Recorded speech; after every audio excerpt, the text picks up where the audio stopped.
may fuse to. Halimbawa, hindi siya gumagana. Unahin yung titignan yung fuse. Ito, bubuksan nyo lang to. Bubuksan yan.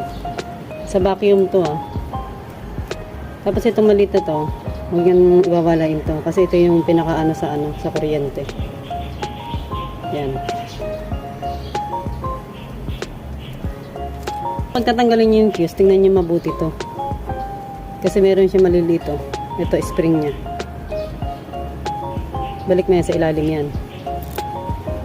Tapos itong fuse. May tatakyan dito. Titignan nyo, pagka bibili kayo ng fuse, itatakyan dito. Kaya wag niyo iwawala to. Kahit durug na siya.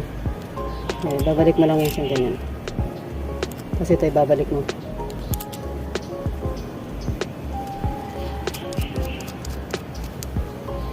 Kasi